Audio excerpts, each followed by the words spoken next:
Good Morning Night Vale is brought to you by The Disappearances of Lydia Fontaine, a new independently produced and crowdfunded 10-episode original audio drama. Set in a deceptively familiar world of electronic surveillance and machine-mediated communication, The Disappearances of Lydia Fontaine follows Lydia Ryan and her friends, lovelorn Ethan and wannabe internet sensation Dee, as they struggle to unravel the mystery of her mother's disappearance.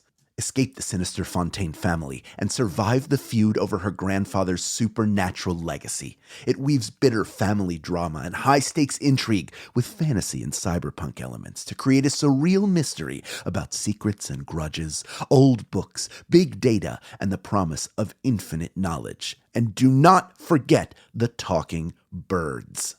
It's a full-cast production with original music and a bespoke soundscape presented through a series of found-footage-style surveillance recordings. And it's important to note, this show was made entirely without generative AI. Even the computers are voiced by human actors. Episodes are free, and you can start listening right now with the Season 1 finale due to come out on August 16th. For more information, go to lydiadisappears.com. and find The Disappearances of Lydia Fontaine wherever you get your podcasts and start listening from the beginning. Insurance isn't one size fits all, and shopping for it shouldn't feel like squeezing into something that just doesn't fit. That's why drivers have enjoyed Progressive's Name Your Price tool for years. With the Name Your Price tool, you tell them what you want to pay, and they show you options that fit your budget. Enough hunting for discounts, trying to calculate rates, and tinkering with coverages. Maybe you're picking out your very first policy, or maybe you're just looking for something that works better for you and your family. Either way, they make it simple to see your options. No guesswork, no surprises. Ready to see how easy and fun shopping for car insurance can be? Visit Progressive.com and give the Name Your Price tool a try. Take the stress out of shopping and find coverage that fits your life, on your terms. Progressive Casualty Insurance Company and Affiliates. Price and coverage match limited by state law.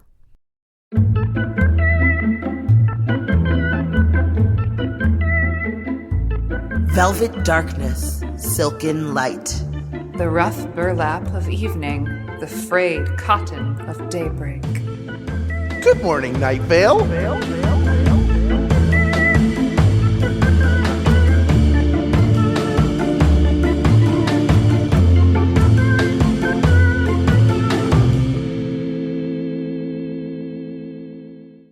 Hi, everybody. It's me, Symphony.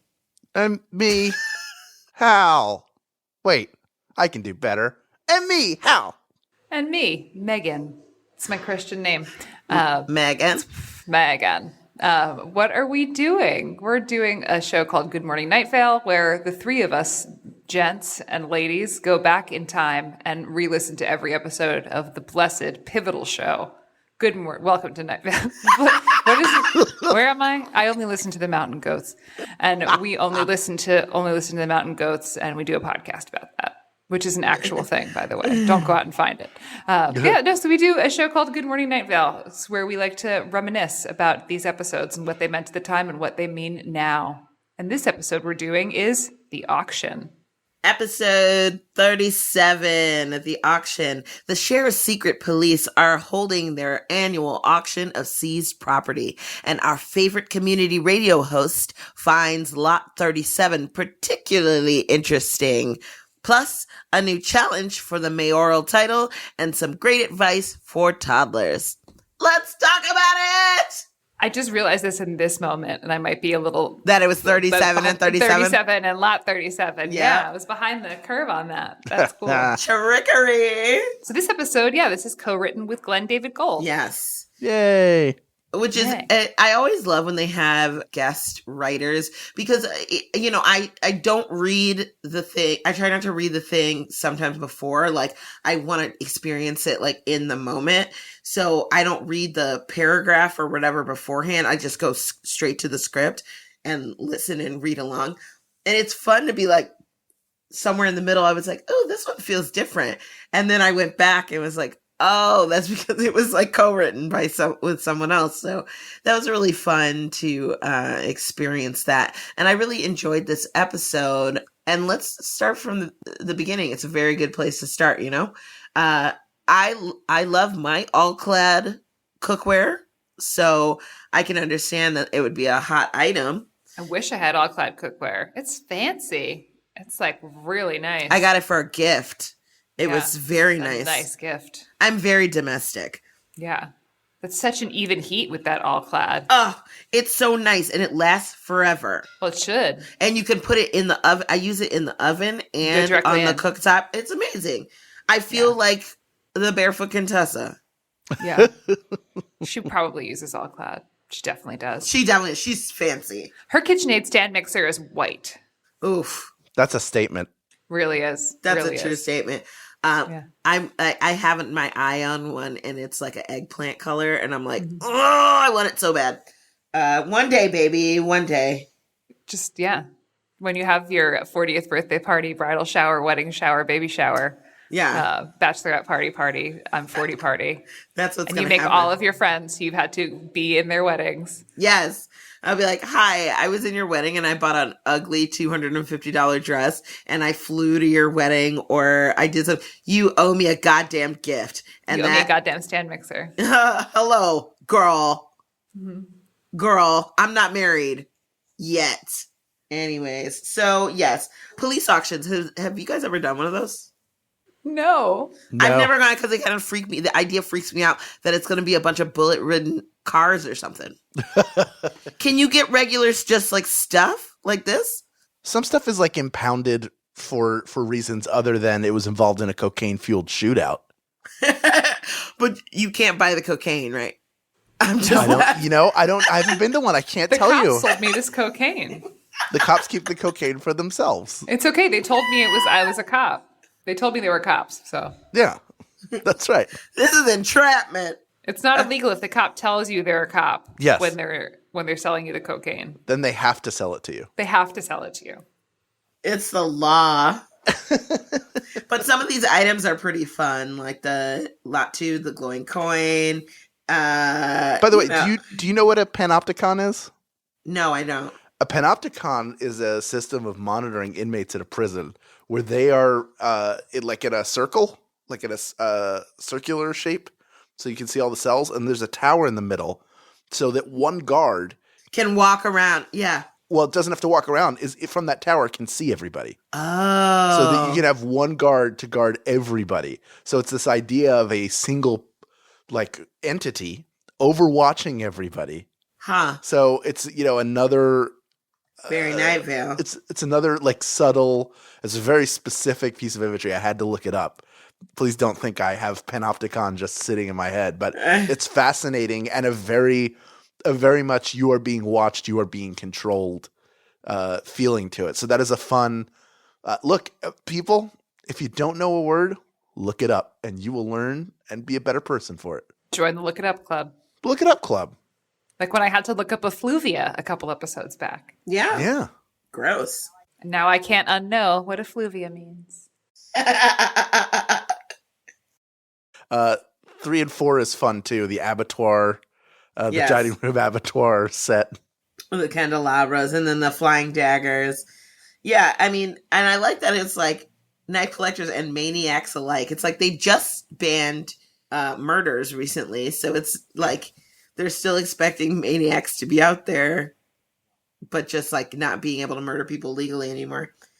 And then he's like, and I, this is a thing in writing where you're like, okay, you'll describe like a few things very in detail. And then they're like, oh, there's carpets and blah, blah, blah. And like, oh, look, the X-Men. And then I thought of you immediately, Hal, because I was like, Hal will know some of this stuff. Sure.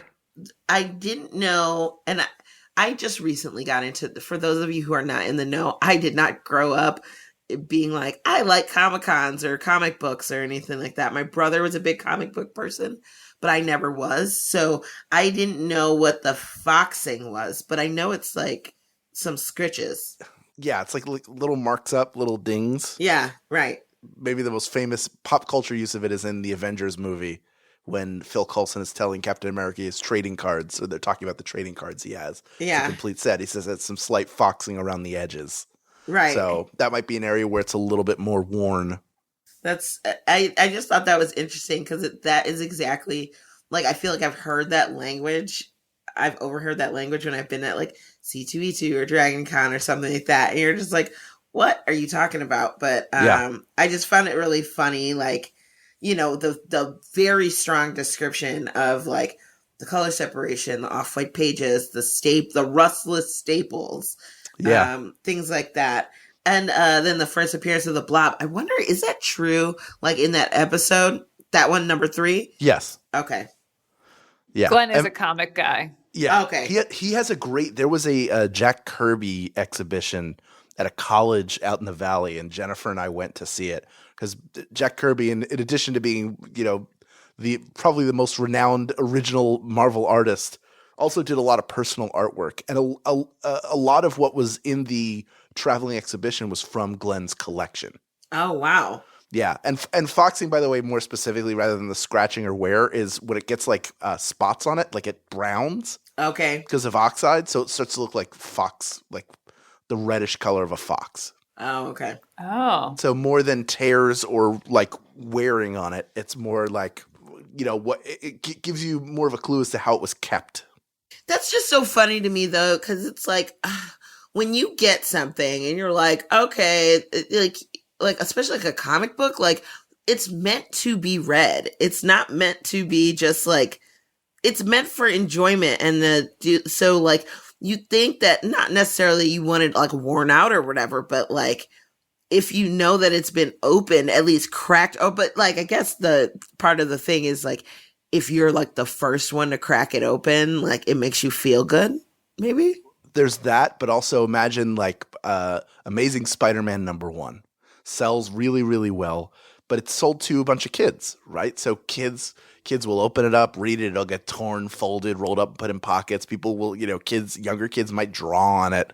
There's always snot and Cheetos. Yeah, snot and Mostly what Cheetos. children are made of. Exactly. Macaroni and cheese, orange cheeses, and effluvia. Yeah, the effluvia just rubbing all over the comics. So when you find today, if you can find an Amazing Spider-Man #1 that's in mint condition, it's worth a ton of money because there just aren't many of them because kids open them and read them. Right. And the opposite, when you try to create value by storing things, then it's not as valuable. So like in I think it was like in 1989 or 90, they launched a new Spider-Man line. And the comic was just called Spider-Man. Okay. And it was drawn by Todd McFarlane, who was a really popular artist at the time. And there were like 3 variants of the cover. The cover was a black cover with Spider-Man. He was in his black suit at the time. But he's in like the middle of a giant web. So there's a giant web on the cover and he's in the middle of it, like waiting to catch a villain ostensibly. So there's a version where the web is silver and a version where the web is gold. And people snapped them up. And for a brief amount of time, they were worth a ton of money. And then there were so many of them that were bought and stored up and put away that it became almost a commodity and it lost its value. So the kids being able to play with things ultimately makes those things more valuable when you can find the ones that haven't been played with. And then and then for those kids, like if I had that comic when I was a kid and now I get it as an adult and I have a new one and I get for a brief moment to feel what it was like to be that kid again. But this time I'm going to take care of it and I can have that feeling forever. So that's the draw of that. I think so for me. Unless you were a kid that was a kid chimney sweep like Marcus Vanston's trying to do. Yes. I thought this stuff is great. Marcus Vanston. Well, Marcus Vanston has entered the election. Let's take note of that. And he's going to win. So he says he's going to win. But yeah, this whole bit with the chimney sweeps is great. Yeah, it really is. It's like the preschool. The preschool is just sweeping out Marcus Vanston's many chimneys, and he has many of them. And he just like, and they make it seem like, oh, he's doing you such a favor, like by having chimneys where there shouldn't be chimneys, just so that the toddlers can have jobs. He's a job creator, you know? Right. Which is so funny. And I think that's a fun commentary on like, you know, the guys have never been shy about like, you know, how they feel about billionaires or people like Elon Musk or like, you know, people creating stuff. Be like, oh, they're creating jobs. It's like, but is that a job that's like actually someone wants to have? Yeah, like Walmart. Like, people work at Walmart because that's the only thing that they can work at in their town, and they get paid not commensurate to what the company makes or what their time should be valued at, and they have to be subsidized by the government because their jobs that they work very, very hard at do not compensate them enough for them to live. Right. While the people who own the company, who they make the money for, are living very, very well, and to the point of extreme excess where they could never spend it in their lifetime or the lifetimes of the many, many generations that come after them. Right. At this point, when this had come out in spring of 2014, Mark Evan Jackson had already played Marcus Vanston, and knowing that was the part that he played, it's hard for me to read anything about it without imagining him saying it. Jackson just going, so many chimneys. So many chimneys. Because I know that's something, like, I just know that's something you would key on and come back to. And he plays these guys. We've talked about him a little bit, but he plays this type of guy so well. And, of course, could not be farther from that in reality. He's like one of the nicest, most generous people that I know. But it makes me smile. It makes my heart smile to think of him playing Marcus Vanston and then hear it come up in this, even though it's a condemnation of excessive wealth, which I agree with. But I look at it and go, oh, Jackson. Well, Mark Evan Jackson, I think maybe because he's so the opposite of that, is a perfect person to play that. You know what I mean? Yes. It's just he has a great voice, and that's very versatile, and can play that dryness. He can project it. Yeah. He can project it so that if you meet him or if you see him from a distance making a certain face, you might make the assumption, and he's very good at taking that and subverting it or playing into it for comedic effect. It's great. So yeah, he's thrown his hat into the ring here, and he just seems so like flippant about everything. You know, he's like, "Well, I'm just gonna win, so I'm just gonna say that I'm running," but he never like says anything about it or anything like that. And then we get some word from the other mayoral candidates, the faceless old woman who secretly lives in your home, and Hiram McDaniels. And it's fun to hear them talk about them again, even though you don't get to hear from them. It just gives you a interesting. I like that Hiram McDaniels, like, the time of the lizard will soon be upon the helpless human race, and I'm like, wait, is he just gonna be like an overlord? But like, he keeps seeming like he wants to. It's gonna be fun and everything's good, but he's gonna eat us or something. He could. Probably. It's possible. I love that the Faceless Old Woman's platform is about bees. Yes. Because they've been like kind of dropping some stuff in the past couple episodes about her being really into bees. And like, it's just great. It's a really, I think when you're creating a character, it's important to give them lots of depth. And this is definitely something that adds both length and depth to the Faceless Old Woman. Yeah. I love those little kind of, I'm really into bees. Jeffrey's really into bees. So Of course he is. Bees are good. Jeffrey really likes bees. Does Jeffrey keep bees in New York? He doesn't keep bees. I don't think. Yeah, he doesn't like spiders in a big way. Yes, but he likes bees in a bee way. My name is Jeffrey, and I'm here to say I like bees in a bee way. I don't know if he likes the actual bees or if he just likes the images of bees and what bees stand for. I wonder if Jeffrey would be okay with getting bee-faced. Oh yeah, can we bee-face Jeffrey? I don't know. I'm gonna ask him. Bam! You just got bee-faced. You've been bee-faced. Oh man, I went out to a party in Ithaca last night. I got totally bee-faced. Hey, did you guys see? I posted this thing on Twitter about. Did you hear that this woman had 4 living bees in her eye? What? Yeah. No. There's something called sweat bees that are attracted to your sweat. Oh shit. And she was like cleaning off because they do like a thing in Taiwan where like they go back and like clean off the graves of like their, family members and stuff. And she was like cleaning off the grave and like rubbed her eye or something like that. And then was like, oh, I felt like a stinging in my eye. Like I thought it was just like sweat or like whatever.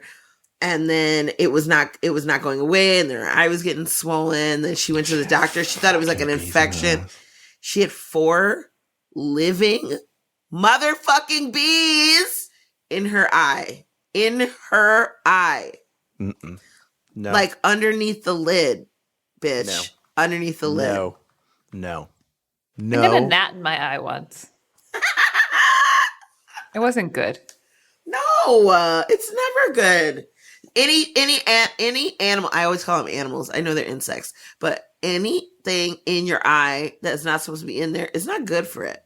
No, eyes are a very sensitive spot. There's no reason. That's how you see there shouldn't be anything living in there outside of your living body. Please. The doctor told me not to get anything in there. I can't do it. I can't do it. Doc told me, don't put anything in your eyes. I know you bees want to get in there, but you can't. Doctor's rules. Oh, no, fuck that. That's terrifying. Isn't that horrifying? They got it out. And the guy was like, oh, yeah, I was like looking in her eye and I didn't see anything. And then I thought I saw something and I like digged a little deeper. I was like, you're digging in her eye. And he's like, and then I saw insect leg and I pulled one out. And then I kept looking and there was more. I was like, he pulled 4 out of her eye. Well, good on him for keeping looking. Yeah, because he could have been like, oh, we got it. We got the one thing. And then she's like, nah, dude. And then like, how is he sure that there's not number 5 in there? They're not it's not they're numbered. Yeah.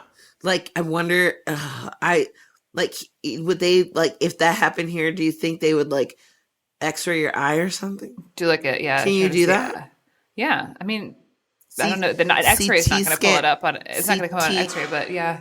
CT scan or MRI or something? One of the ones that's like the. You see that shit? I think maybe you can find it with an ultrasound better. Oh, can you imagine seeing it moving around? Ugh. No, I don't want that. Anyway, so Cecil's lot 37. Oh yeah, dude. But like, and then he just like lets it go because he's talking about the alien. But he really wants to get it. He does want to get it, and like he really tries. Like later on, like he tries, but like not really that hard. Like, let's be honest. Like he was like thinking about his own existence and stuff, and got distracted, and then didn't even raise his hand or whatever. I mean, to be fair, lots of craziness have been going on at the auction. People were smacking each other with paddles. People are fighting. Some guns got loose because of Michelle Wynn, and so now people have guns, especially like Pamela Winchell has a gun. You better watch out. Mm-hmm. So all these people have guns and they're like still in this, and I'm imagining it. It's just like a room in my head. It's just like, like an auction room, like every sitcom ever. So it's not that big. There's no place to hide. Like if you're shooting a gun, right? Yeah, it's like the lobby of a Radisson, like the convention room at a Radisson. Also, Strex has turned him into a coal miner because they're paying him in script. Like that thing of like, where you make money off people. I'm going to give you money, but only good for stuff that I'm going to sell you at a markup. So I'm making money off of your labor. Yeah, it's like what are those? Not Disney bucks. What's that called?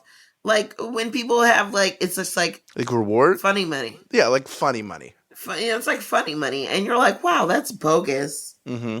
I get paid in Night Vale dollars. Do you guys not get paid in Night Vale dollars? Wait, you get paid? Oh yeah, no, I get Night Vale dollars to use at the Night Vale store, and that's how I feed my family. We eat tarot cards and teeth leggings. I keep eating all my Night Vale socks. I need new ones. They don't pay us in real money. Please donate to our Patreon. Please. Yes. That's the only way. We need the real money. Please. We got to get that Skrilla. Is that a popular term? Do people still say Skrilla? No one says that. What is it now? Papers? Chasing papers? I think it's just called money. Oh. All I really need is money. Money. Wait, I don't need that G. I need that money. It's not about the money. I'm twerking. You're Cardi B-ing for me. Thank you. I'm just bouncing up and down in my chair.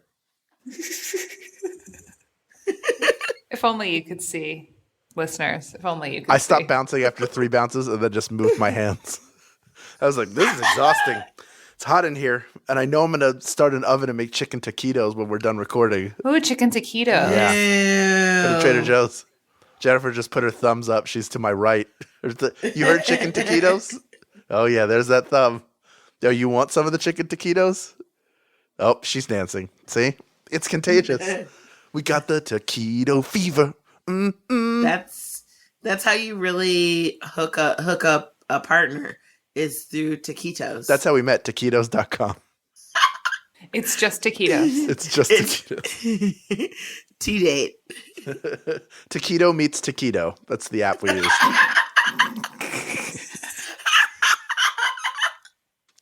Oh my God. I fucking love taquitos. They're so good. Yeah, they're pretty great. And they're perfectly handleable. And then you can just like dip it in the sour cream. I don't use sour cream. I just use Greek yogurt or a guacamole. Or salsa even. Dude, Or a salsa. A salsa. salsa. It's yeah. a salsa. I like to put a salsa in there and then dip it in the salsa. Taquitos are really good, textural experience. You've got like your crunch soft, your crunchy turn soggy a little bit too. It's great. Like, oh yeah, like a nacho sort of thing. Yes. So the cheese hits the chip, kind of the intersection of the cheese and the chip. I'm looking now at the pan I'm going to use because we got these. Listen, I know they're not sponsoring us, but I just want to give a quick plug to silicone baking mats because I have a Silpat. It's sitting out because there are cookies on it that I made recently that are cooled. But I can just lift the Silpat and then put another. I have 3 Silpats.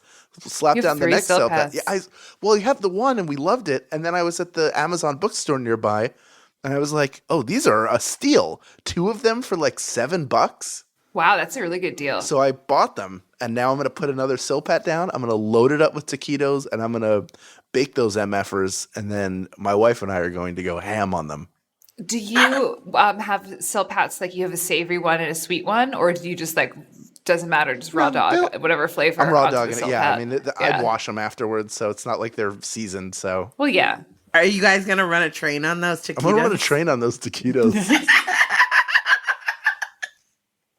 Oh my God. All right. Well, we've learned that Hal and all of us actually love taquitos. Yes. We've also learned that Cecil is terrible at paying attention.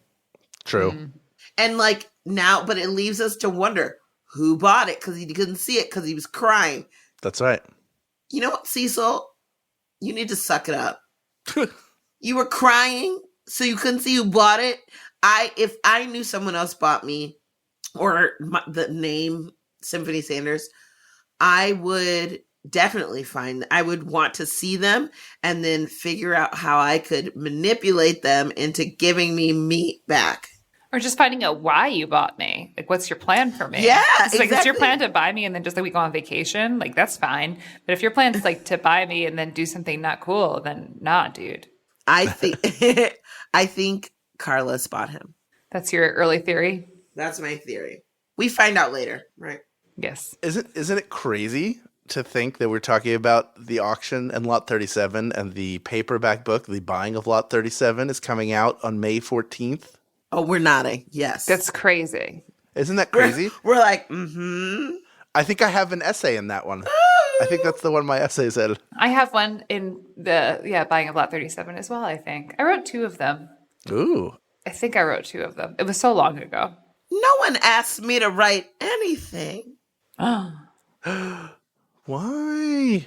Let's be honest. I'm not a writer or a comedian. And my Twitter is like sad. So like, No. it's just me complaining about like the CTA or some other. Do you have Mad Aunt Twitter? Oh, great. Aunt Cheryl's got Twitter. She just spends all of her time yelling at Kroger's about their meat section. And another thing, here's how chicken should be stored. All caps. Yes, it's all very confusing. No, I'll be upset about something, or I'll just like, sometimes I'll write things that I just ponder about, or I'm promoting some business that I'm doing. I'm not very good at Twitter. I'm much better. Flat tummy tea. Yeah, bitch. Nah, none of that flat tummy tea shit. I'm not fucking with that. And that's like mainly on Instagram anyway. Mm-hmm. Yeah. But I spend most of my time on Instagram, so I just take a lot of pictures of myself and animals and handstands. Mm-hmm. That's right. You're the handstand queen. But you know what? They're good. They're good photos, and they're artistically like, come on. They are. They're You great photos. have a very good, active, high quality Instagram. I am terrible at Instagram. I can't keep up with it. Like I don't think about it enough. Once every like 4 months, I'll post a picture of Joseph in front of something. And that is my Instagram. I always tag you and stuff, hoping that one day you'll just like repost something that I've tagged you in because you look so cute. But like you don't ever. I don't know. I mean, I know how to do it, but like I don't know. Whenever I'm on the road, You could I'm literally just screenshot it. Yeah. Whenever I'm on the road, I'm so singularly focused on the task. And that's when we get all the good photos. That's when they all come in. We're like, there's good fan photos or good stuff on the road. And then I'm like, oh, cool. And then, but I'm just so busy doing the other shit. And then I come home and I'm like, oh, I looked good in that. But I'm like, it's from like 4 months ago. I'm not just going to like post a rando picture of me. Why? That's literally what that's for. That's the whole point. It's rando pictures. Hashtag latergram, bitch. Joseph pointing at a mountain is always good, or Joseph pointing at a statue, or Joseph. But then Joseph's is you pointing at stuff. Yeah. Are you near a horse? Yeah. Or you just like kind of smiling but in a trucker hat. Mm-hmm. That's the majority of you guys' pictures, and I'm here for it. I love it. I'm not unsubscribing or anything. I'm like, I'm following this hard. But you know, sometimes I just think we should post cute pictures. But my mom wants me to post more on Instagram, so I know anytime I post a good picture of you, she just messages me back like 100 and then the like praise hands. Oh, that's my shit. So yeah, so Cecil loses out on himself. Yeah, he's a sad boy, but you know what? He kind of gets over it a little bit, but then he's like, I go now to find myself, or to find who has myself, or to find someone that might make me feel better about what has happened today. I'd take that last one, honestly. I'd take that last one. Aw. And I also makes me think a little bit of Carlos when he says, I bid you farewell, the fondness of which is determined by your place relative to my heart. And I think that's a nice thing to say too. Because when people are like, oh, I bid you a fond farewell, it's like, how fond is it though? Like, give me a number. Right. On the scale of 1 to 10, how fond is that farewell?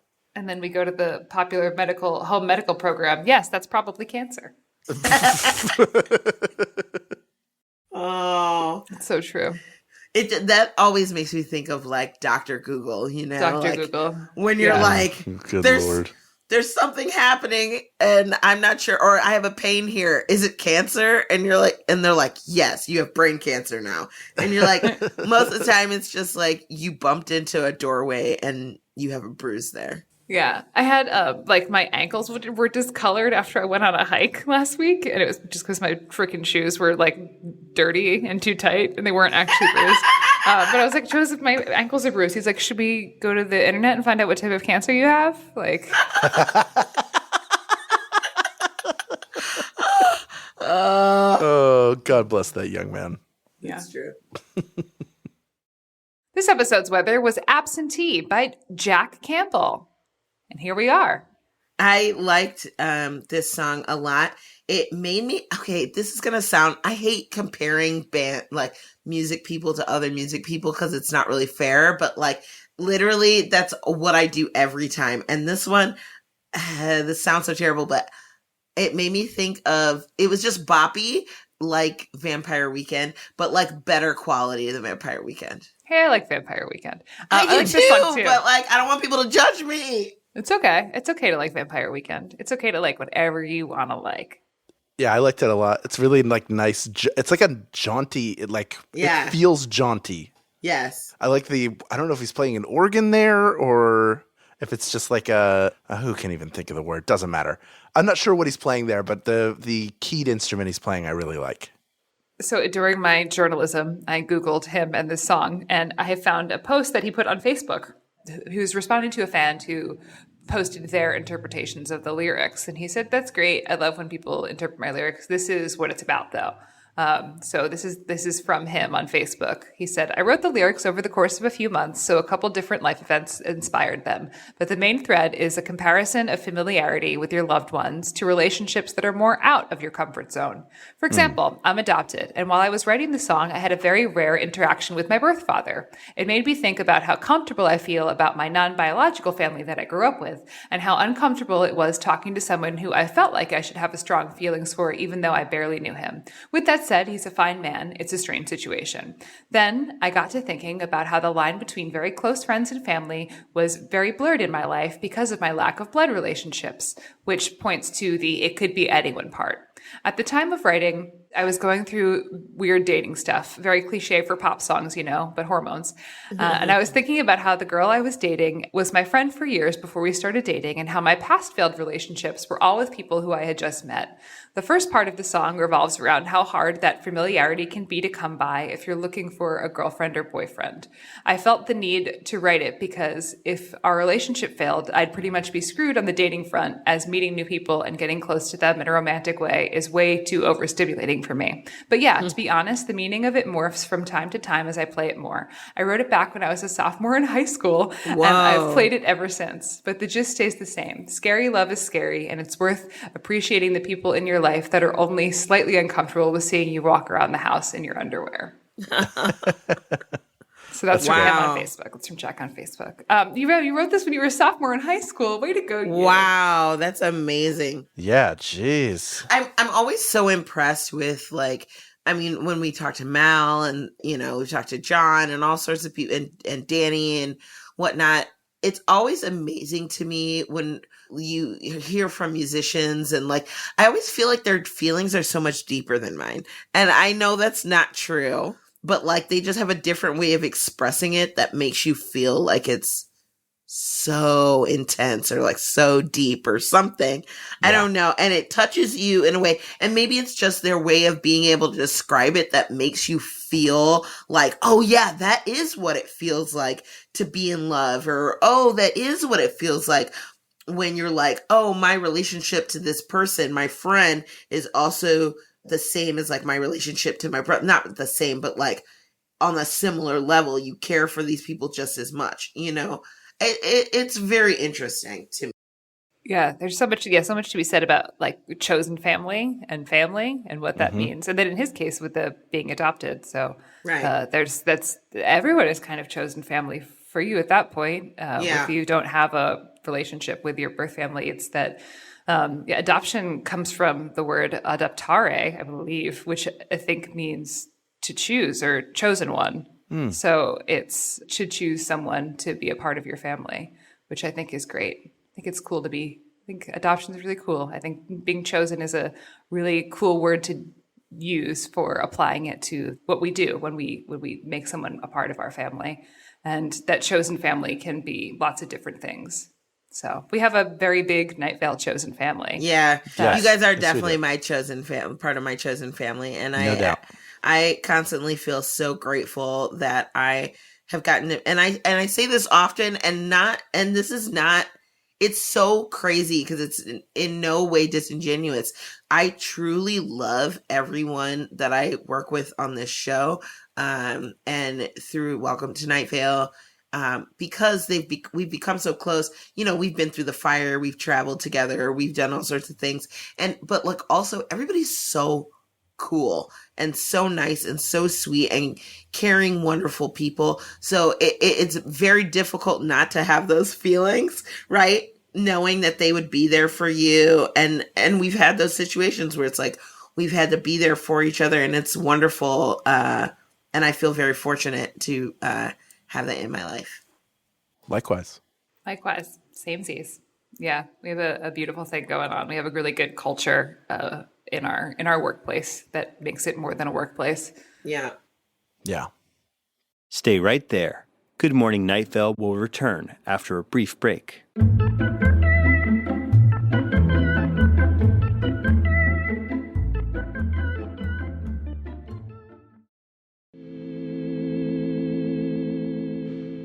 All right, so today we have Glen David Gold, the author of the episode of The Auction, with us on a Google Hangout. Welcome, Glen. Hey. Hi, nice to be here. Thank you so much for joining us. Oh, it's a delight.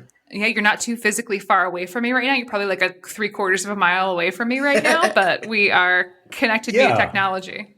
Yeah, I'm one ugly road away from you. That's all. Yeah. So Glenn, this is a question we ask a lot of our guests, but this episode aired in December 15th, 2013. Yeah. What was Glen David Gold's life like back then? How dare you ask me that question? We ask the tough questions here at Good Morning Night Vale. I'm calling both my manager and my agent and my lawyer at this point. I was living up in a little cabin in a tiny town called Inverness or Point Reyes up north of San Francisco. It's a little place of about 700 people.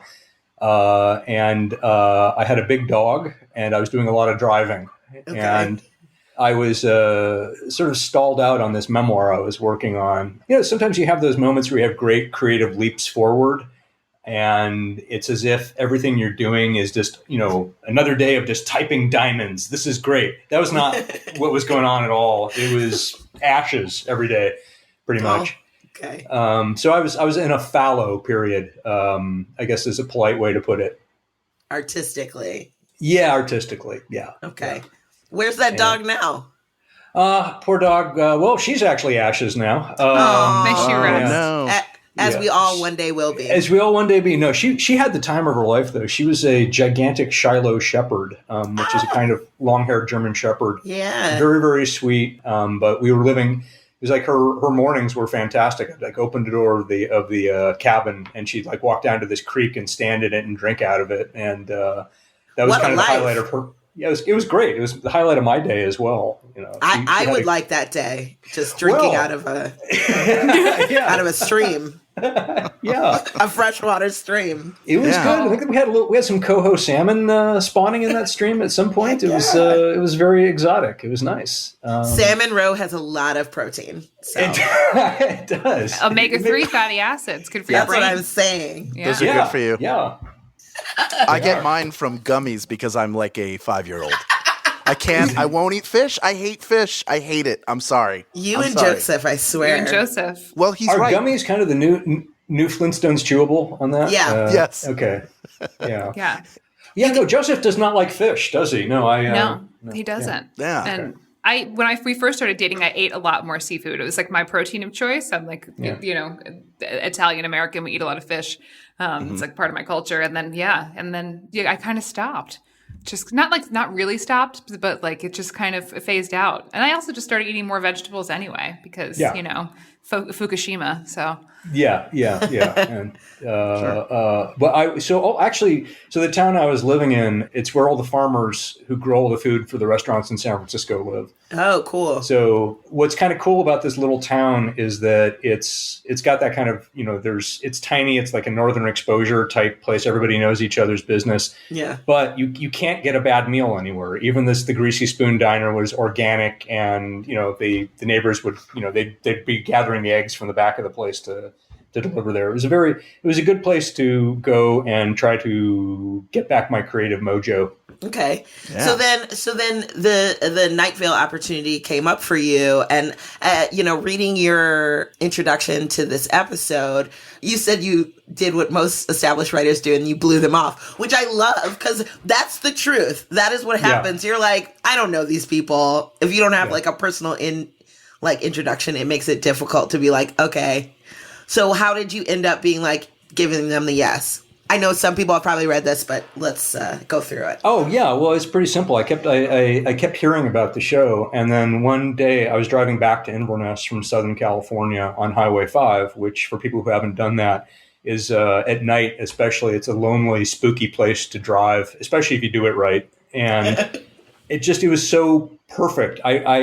I probably wasn't even 5 minutes into the first episode where I was like, okay, I understand this place. These are my people who are doing this thing, you know? And I was probably about like 2 episodes in before I thought, oh, I hope there's not an auction episode already, because like, you know, in my world, if I do a world building thing of anything, there's generally going to be an auction pretty quickly. And Yeah, so I got in touch with Joseph and confirmed that no, there was not yet an auction. So I was given clearance to do that. So what is it about auctions? Well, they're inherently dramatic. They're like any sort of sports that you get involved in that there's something to cheer for and there's a moment of excitement. And also it's like popcorn at the same time. It's like lot. Each one that comes up, there's a whole other set of people who are jockeying to get this thing, whatever it is. I'm a compulsive collector of stuff. Huh. I actually used to have a problem with it. I used to have a problem. What do you collect? I used to collect original comic book artwork. So like the stuff that Jack Kirby drew when he was doing the Avengers and the Fantastic Four and stuff like that. And it occupied a lot of my non-writing life, doing the research to figure stuff out about comic books and artwork and things like that. I think I messaged you about this at the time, but there in Encino out here a couple of years ago, there was a traveling Jack Kirby exhibit. Oh yeah, and my wife and I went to see it, and like I feel like it's conservative to say half of the pieces there were yours. It may have been more. Yeah, it might have been. Yeah. How long did it take you to? How many of those did you get at an auction? Were a lot of them those auction pieces, or did you just sort of hunt them down? Well, it varies. Some of the things were definitely they came up in auction, but mostly. So my dad, who is also a compulsive collector, he was a clock and watch guy. Mm-hmm. He always said that there's no substitute for information except money, and in the sense of like artwork and stuff, what that means for me is that I got really, really good. All right, so. I know that I'm talking to other people who are obsessed, so I'm not going to get like obsession shamed for this, but I'll just tell you one story of how I got a piece of artwork. I got on eBay and I bought every issue of an old collector's magazine, the Comic Buyer's Guide. Mm-hmm. I got every issue from 1974 to 1978. Oh, cool. That was several hundred issues of it. And I went through and I clipped out every single ad for selling original comic artwork. And then I called the phone numbers. Oh, that's amazing. I love that. Like 40 years later. That's like cold calling. Random. Yeah. Really? Well, it's a cold case out there, It's oh, wow. How fascinating. So, a lot of people thought I was insane. But a couple people still had art and would talk to me about it. And then one guy had one piece of art and I bought it from him. And it was an old Steve Ditko Spider-Man page. But like, on one hand, how many hours of my life did that take me? And, I could have been taking that time maybe building personal relationships. On the other hand, people fail you, people leave pieces of art. You put them on the wall. They're fine, Look, maybe we have a similar brain, but I hear that story and go, well, you did 100% the right thing. People will be around later. I love you, Hal. That's rare art. Like to even get, the fact you were able to get anything out of that was incredible. Like, I love that. But you're also talking to somebody who's seen Endgame 5 times in the theater so far. And so I've already seen it 5 times? I've seen it 5 times. And I'm going again cried tomorrow. How many times? Every time. It gets worse the more you see it because then you anticipate the things that are going to make you cry. And they do. They still do. Oh, yeah. The tears are coming. Glenn, even though, you only got one piece of artwork out of those, all of those calls and whatnot, the experience, though, like the interaction with each one of those people is probably very interesting. And, the fact that you said that you found something on eBay, that's the only auction that I've ever auctioned. And I'd use that with quotation marks. I've never been to a live auction. I imagine it's like different. Do you really use like the paddle? People use the paddles? Yeah, definitely. Yeah. Do they have like tells? And I'm wiggling my hands for those of you who can't see me, which is everyone. Like do they do a nose tap or like a shoulder brush? Tell people from what I have seen, Symphony has now bid $300,000. For those of you who are not on Google Hangout right now, Symphony has just bought herself a new set of flatware for $300,000. That's good. no, all that stuff happens. But really, I don't rarely go to physical auctions anymore. Almost all of them are on the internet now. Oh, okay. So there'll be a live auctioneer, and you are at home on your computer alone, panting and salivating, waiting for this thing to show up. And you don't know who you're bidding against. You don't know where they are. And you don't know until the moment, there's this rush of excitement and anticipation of getting this thing. And then there's the agony of defeat if you don't get it. And then there's like, yes, what's the next lot? Yeah. Waiting for the next thing. And that's, nobody is ever satisfied. There's comic art guys who I hang out with who are like, this piece of art that I'm looking for, it's my grail. It's like, this is the holy grail. I mean, a grail is a term of art that people use now. And it never is. It's not as if once you got one holy grail that, oh, wait, no, there's a second holy grail, unless you're a comic art collector. Yeah. I guess that's the thing about things over people. Yes.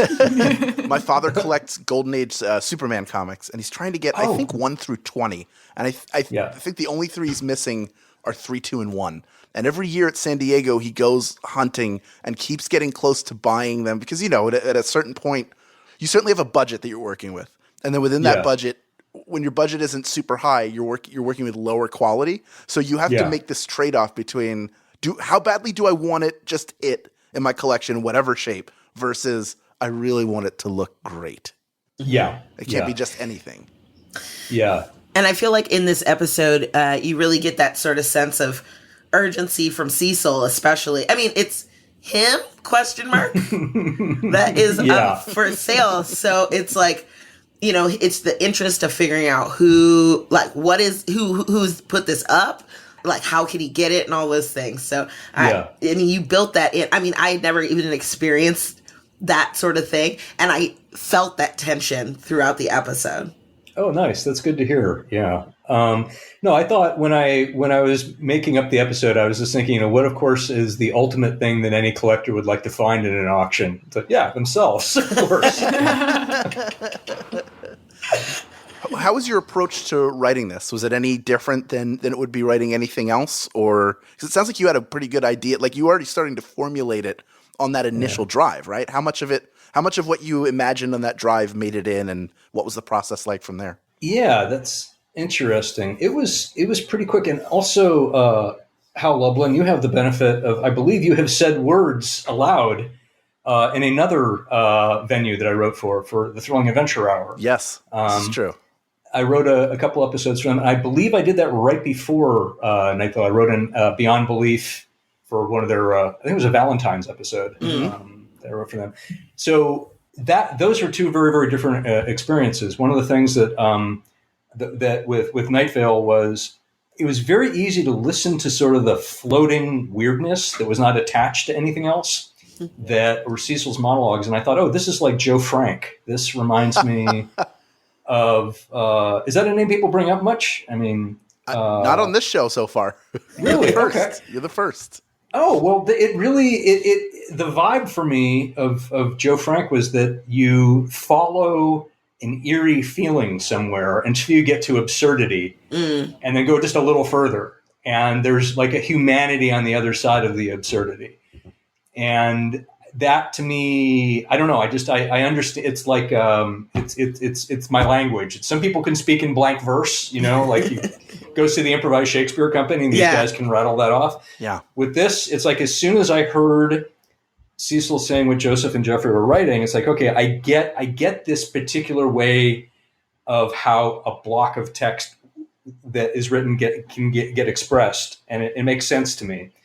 It was a little harder to figure out, plot, but it always is. Plot is much harder than individual vibes. But I think in Night Vale, especially at this early stage in the episodes, like the plot was not necessarily important at that time. Yeah, right? Yeah. There was not a lot of chronology that I needed to fit in there. But I mean, just the plot of the, just getting realizing, okay, I'm going to block it. At a certain point when I realized that it was going to be an auction, I think that I sent Joseph a little bit of kind of an outline of it, and he approved. And so I knew I knew kind of where I wanted it to rise and fall, but I also knew that you have to have a break for the weather. You have to have subplots and not just the main plot. Right. I suggested some of those, and then I think that he ended up moving them around a little bit, and they worked out better than what I had suggested. I just would write until it made me laugh, and then hit save, and then keep going. And it wasn't that different from drafting until I turned it in. It was pretty quick. When you approach something like, I'm interested in the differences between Thrilling and Night Vale in a different way. Whereas Thrilling, you're writing it at a time where it's already been around. It's like there's a lot of well-established canon in that world. Yeah. When you come into Night Vale, which is relatively younger, do you feel like you have more room to in that sort of sandbox to add new things? How much of it is, well, you can't sort of stay away from this? Were there borders to where you were allowed to go? Oh, no, I mean, Joseph and Jeffrey are incredibly welcoming to, whatever weirdness you want to follow, go right ahead. I definitely didn't run into any walls at all, either in this or the later episodes I wrote. It was like, did you see the movie by Lake Bell called In a World? Yes. No, I haven't seen that. Oh, it's so good. It's her first feature, and she wrote and directed it, and it's about the hard-edged, hard-living, cutthroat world of voiceover work, and it's terrific. And the thing is, it's its own little strange world, and she doesn't give you any handholds at first. It's just you have to plunge in and kind of accept that some weird things are at stake that she's not going to explain to you. Mm-hmm. And it was exciting to me that, and I saw her do a presentation of that at Pixar. And at the end of it, I asked her, I said, were you worried about the audience not getting the weirdness of the world you wanted to explain? And she said, I didn't think about the audience at all. I just followed what was interesting. And I was like, oh, that's really a good direction, generally speaking. And I get that with Night Vale, is that don't worry about how weird you're being. It's not as if they're gonna like back and go, oh no. That look out there, dude. It's more like if it makes a kind of emotional sense, if it makes a sort of if it feels like it resonates with the rest of the landscape there already, sure, let's put it in. And that was exciting to do. And with Thrilling, which is also fantastic, it was much more hands-on with Ben rewriting stuff and making it, because he's very much about the performance and about sort of crafting things to the specific actors who he'd been working with for like 10 years at that point. Sure. So like he knew how Paul and Padgett would deliver lines in a way that would, reorganizing the text and stuff, so he knew where they would hit it, which was really, really lovely too. Yeah, and with Joseph and Jeffrey, I feel like when we're I feel like we've talked about this before, but when we're presented with the material, we're given the text and just let free to do what we will with it. And eventually, after, we've worked together for a while, there'll be like little things, but really they just want us to do whatever we can with the words. Do you guys feel that way too? Yeah, absolutely. Yeah. I think the way that Glenn describes how they were with him being a writer on the episode is how they are with us being actors, where it's like, just go out there and do it. And then we'll see what comes back. And if somehow the world gets blown up, we'll stop that from happening. But other than that, just do it. Yeah, no, it works. It works well. Yeah, definitely. Like I always want more direction than I get from Joseph and Jeffrey, which comes out of trust. That's more me just going, well, I want to please you guys and make sure I deliver on your vision, but they give us a ton of freedom. But it was also the same with the Bens. Like, again, you brought up they knew us well enough to sort of throw us anything, and they were sort of hesitant to give direction unless they had a specific voice or, you get adjustments afterwards. But that's one of the joys of working with both groups is the tremendous amount of trust. And not like a trust that's given preciously, but just like sort of a wholesale trust of what you do and who you are. It's very uncomfortable for me personally, but that's my issue, not theirs. So I had a question for you guys also is because I was thinking about, because I went back and I had when I re-listened to episodes, the ones that I've written, I can't really listen to. Like like I can physically. It's not like I'm repulsed by them or anything, but like I don't judge them in any way. But actually participating in the story unfolding, like I'm sort of suspended above it in a kind of way, and it's hard for me to like, it's hard. They're hard for me to evaluate as an audience member. Do you have the same experience with your stuff? No, I love listening to myself Yeah.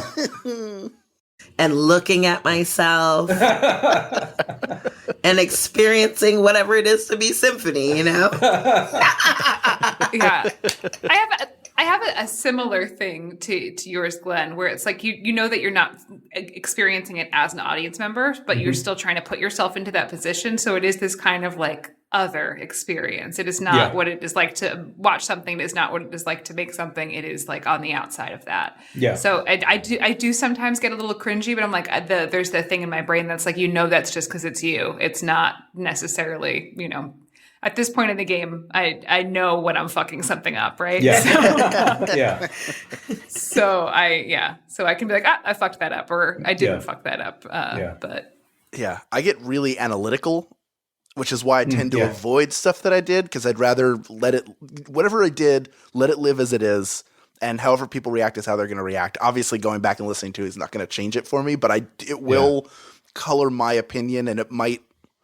It becomes looking at game tape, sort of. So then the next thing that I do, I'm trying to apply what I did to something that may be completely unrelated, and that doesn't have as much value as it might sound like it does to people who are listening to this. Because a lot of times you want to study things you've done. In sports, obviously, you want to look at what you did so you can do it better next time. But I think it's so different each time you do something different in either Night Vale or Thrilling or anywhere, that it's kind of hard to apply specific performance notes to the next thing. Mm-hmm. Yeah, it's one of the things that's really tough about stand-up is building a stand-up set is listening to yourself over and over again and watching yourself go through the motions. That's one of the reasons I have trouble doing stand-up outside of Night Vale, is because it's like in order to get good at it, you have to watch a lot of game tape of yourself and recordings of yourself. And that's just like, that's hard. Yeah. That's tough. You're like, why am I doing this here? Why am I pausing at this point? If I just waited there or this, or the audience is reacting this way here, it's like, there's so much of that stuff. And but with podcasting, it's kind of like with voice work, it's kind of like, I just try to experience it in that other sense, in that like, I'm a ghost haunting this sort of thing. Like I'm not actually a person who's in the room anymore. Yeah. Yeah. I think I do. That's one of the benefits of just being a writer for a living rather than performing anything in person for a living, is that I don't have to try to watch myself or judge my own performance in there. It's just, it's on, there's a distance, there's the page that I can, sort of put it at a distance. So yeah, you don't have to look at your face or hear your stupid voice. Or watch people read your book. Just sit down and watch someone read your book, and you're like, I have seen people reading my book before. It's always a weird experience in the wild. Wait, were they reading it out loud? Sounding out words. That'd be you just mean like just sitting there reading it. Okay, I was really confused. I thought you meant like they're like, oh, this is my favorite Glen David Gold passage. Imposter. What, you haven't run into that before when you've been?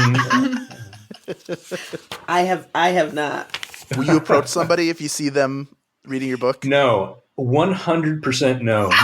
You're because just like, hey, you like that? I wrote it. For two reasons. One of them was, one time was a setup. I was interviewing David Blaine for the New York Times, and we were at the Getty. The exhibition was about magic, of course, and he and I were talking, and there was somebody reading Carter Beats the Devil in the lobby. That's a book I wrote. And yes. He said to me, whoa, Glenn, somebody's reading your book. And because that's how Dave communicates excitement. And I said, yeah, that's nice. He said, don't you want to go talk to them? And like, no. He said, really? No, really, you probably, it's how often does that happen? I said, well, I just don't talk to people when they're reading. I like them to have their own experience. Clearly, he had set something up because over and over again when I was interviewing him, he set stuff up. Like there was something that was supposed to happen with throwing dice in a men's room. There was a homeless guy who came up to us, who he did a card trick for that was obviously previously set up and stuff like that. He had a fake production meeting with his people for a show that didn't actually exist. He was running all kinds of scams on me. So anyway, at that point, I started to become suspicious if I ever ran into anybody reading my work in public. So I just love the idea of you turning him down and him going, "You can leave, Larry." The guy just gets up with a trail of handkerchiefs behind him as he leaves the lobby. Like just rabbits pouring out. That $25 check better clear. What a strange thing. That's a great idea, David Blaine. Next time I'm being interviewed to do promo for a live show by a college newspaper, I'm going to just really lay some traps for them. So much. When the episode dropped, were you, you don't strike me as somebody who would obsessively go and look for feedback, but were you like, I wonder how people react to this? Because I assume your goal is, in writing something like this, that they would sort of immediately accept it into the canon and not be like, wait, something's different. Oh, that's a good question. I think I was actually pretty good with the first one. I was feeling more needy when the other episodes came out and looked at I don't know exactly what the difference was. I think I might have actually been briefly relatively mentally healthy when I wrote the episode. Good for you. What is that like? It does really show in the episode. Well said.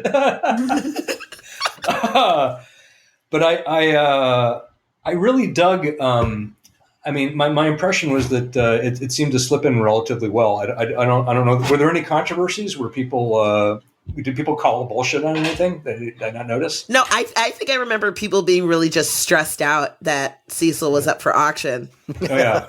I think that was it. But they're always stressed out about something, like whatever's happening. They're like, It launched a lot of conspiracy theories, a lot of like big hot takes about like who bought him, what could it mean, what does it mean to be Lot 37, and then obviously it became a it's one of the things you left in the sandbox that Joseph and Jeffrey picked up and started playing with. Well, yeah. Oh, actually, that's a major change. That's like the one major change they made. Are we supposed to talk about this, or just leave like? You can talk about whatever you want. Because this could. I don't mean to ruin any lives, but I had it wrapped up. I had it one and done by the end. I left it. I closed it up. I had that the item was returned to the auction at the end. That Cecil had shamed them. They had been listening, and the idea was that they had returned the item, and it was Joseph and Jeffrey's idea to leave it open. I'm like, no, it's still gone, and that was brilliant. I really liked that when I heard it. Did you approach it to be self-contained like that? Because you figured, well, I'm writing not a one-off, but it makes more sense that whatever if you don't want to leave it open so it feels like you're asking to come back, right? Yeah, exactly. Yeah, I just figured that this would just be. I didn't want to change anything. And I thought it would be. I'd just keep a low profile, get in, get out. I won't leave a mess. And they were like, no, leave a mess. We'll clean it up later. That'll be fun. And the one thing that I'd written, it's hard also to judge what the good kind of the cold opening segment will be. The phrase or so, whatever Cecil's going to say in the beginning, and then what little non-plot bits of weirdness you want to put in, whether they're going to fit or not. And I just had this one line about baristas lining up for day laborer jobs that they pulled, and they ended up putting into the next episode. And like I kept on thinking about that, and that's what ended up making me do the next arc.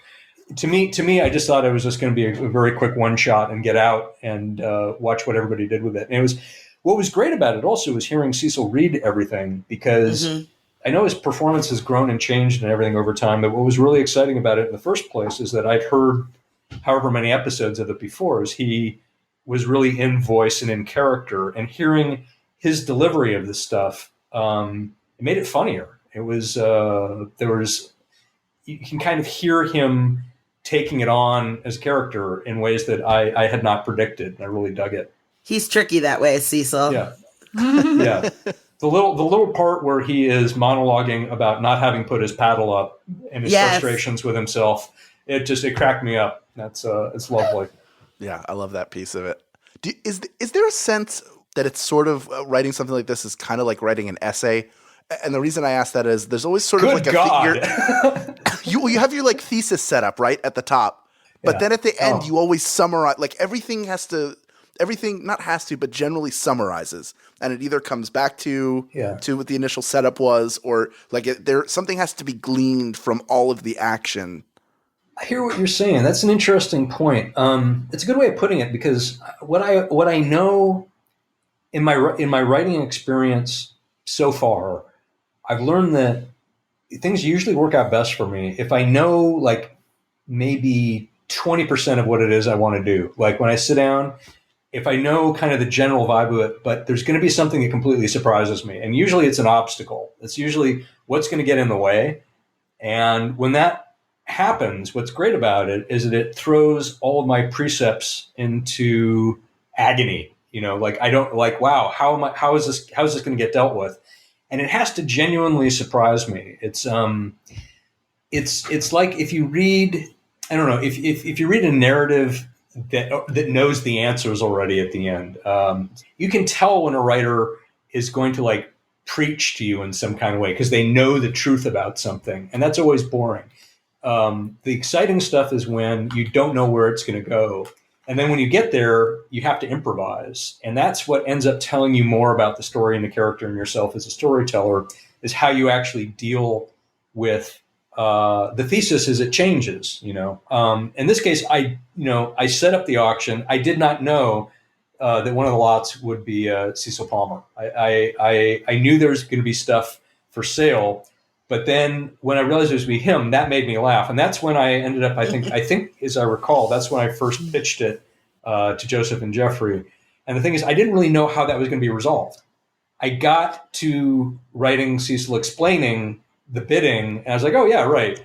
Those lovely monologues he does would be why he doesn't actually, like, it's inherent to the character. Yeah. Why it wouldn't happen. It's like every interesting problem has its own solution within it, as people who have no problems always say. And I feel like that was true in this episode specifically, because within the character, the solution was there about how to get him out of the auction without actually getting the thing. Because I knew I didn't want to describe it. I knew it had to stay somewhat mysterious. And so luckily, all the materials were there already. Thank you for listening to Good Morning Night Vale. We appreciate it, as always. What are you laughing at? What are you laughing at over there? You're so cute. Me? Yeah. You're like, thank you for listening. Thank you. I appreciate it. Thank you for your listening. Yeah, that's it. We'll be back in 2 weeks to talk about episode 38, Orange Grove.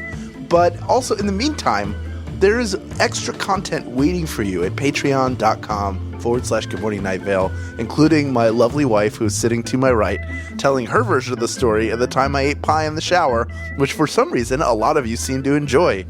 We made scones. There's plenty of other video content and extra pictures and ad-free episodes coming your way.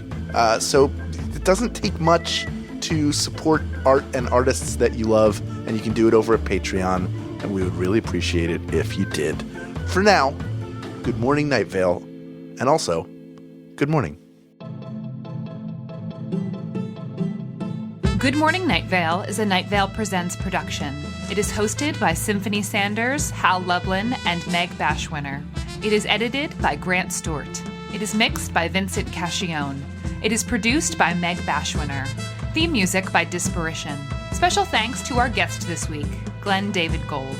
Leave us a voicemail at 929-277-2050 or email us at info@goodmorningnightVale.com to share your theories and ask questions, or tell us about a time when you ate a food. This show is powered by our patrons like Christopher Nix, Haley, Captain Shay Shay, Ira Tanner, and Q Fortier. If you're interested in supporting this show in exchange for pictures of Symphony staring at birds, check out patreon.com/goodmorningnightVale. For more information on this show, go to goodmorningnightVale.com and follow us on Facebook and on Twitter at Night Vale Chat. Special thanks to Christy Gressman, Jeffrey Craner, Joseph Fink, and Adam Cecil. Today's adverb is clairvoyantly. I'm clairvoyantly betting that War of the Wills, Omaha Beach, and Long Range Toddy will all be very good horses.